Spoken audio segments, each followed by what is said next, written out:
Hello friends, ഇന്ന് നമ്മൾ review ചെയ്യാൻ പോകുന്നത് മാക്സിസിൻ്റെ മാക്സ് എക്സ്പ്ലോറർ ടയറാണ്. ഒരു 120-90-17 വരുന്ന ടയറാണ്. ഹിമാലയൻ്റെ മെയിൻ ആയിട്ടുള്ളൊരു ഡ്രോബാക്ക് പറയാനുള്ളത് ടയർ ലൈഫ് കിട്ടില്ല എന്നായിരുന്നു. ഒരു 7000 കിലോമീറ്റർ മാത്രമാണ് നമുക്ക് ലൈഫ് കിട്ടിയിരുന്നത്. കമ്പനി ടയർ വരുന്നത് സിയറ്റ് ആയിരുന്നു. നമ്മളതിന് ചേഞ്ച് ചെയ്തതിന് ശേഷം ഏത് ടയറുണ്ട് നമുക്ക് എല്ലാ വെതറിലും നല്ല ഗ്രിപ്പ് തരുന്നതെന്ന് നോക്കിയിട്ട് ചേഞ്ച് ചെയ്തപ്പോൾ നമുക്ക് ബെറ്റർ ആയിട്ട് തോന്നിയിട്ടുള്ള മാക്സിസ് ആയിരുന്നു. ഇതിപ്പോൾ നമ്മൾ ഓൾ ഇന്ത്യ റൈഡിന് വേണ്ടിയിട്ട് മാറ്റിയിട്ടുള്ള ടയറാണ്. ഒരു 46,300 നമ്മൾ ടയർ ചേഞ്ച് ചെയ്തിട്ടുണ്ടായിരുന്നത്. ഇപ്പം കിലോമീറ്റർ 63,500 ആയിട്ടുണ്ട്. ഇത്രയും ഓടിയിട്ടും എല്ലാ ടെറൈനിലും യൂസ് ചെയ്തിട്ട് നമുക്ക് അത്യാവശ്യം നല്ല ഗ്രിപ്പ് വന്നിട്ടുള്ളൊരു ടയറാണിത്. ഇനി ചേഞ്ച് ചെയ്യുന്നതും സിയറ്റിലേക്ക് ഓപ്ഷൻ ഇല്ല, ഇനി മാക്സിസ് മാത്രമാണ് നമ്മൾ ചേഞ്ച് ചെയ്യുന്നുള്ളൂ. ഫ്രണ്ട് ടയറും നമ്മൾ മാക്സിസ് തന്നെയാണ് ഇട്ടിട്ടുണ്ടായിരുന്നത്, 90-90-21.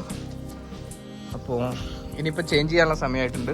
17,000 കിലോമീറ്റർ നമുക്ക് നല്ല രീതിയിൽ ടയർ സപ്പോർട്ട് ചെയ്ത് ഓടാൻ പറ്റിയിട്ടുണ്ട്. ഇതൊക്കെ ചെറിയ ഹോളൊക്കെ വന്നിട്ടുണ്ട്, എന്നാലും അത്യാവശ്യം ലൈഫ് കിട്ടിയിട്ടുണ്ട്. ഇനി നമ്മൾ ചേഞ്ച് ചെയ്യാൻ പോകുന്നതും മാക്സിസ് തന്നെയാണ്. ഇതല്ലാതെ നമുക്ക് അവൈലബിൾ ആയിട്ടുള്ള MRF, അപ്പോളോ, സിയറ്റ് ആണ്.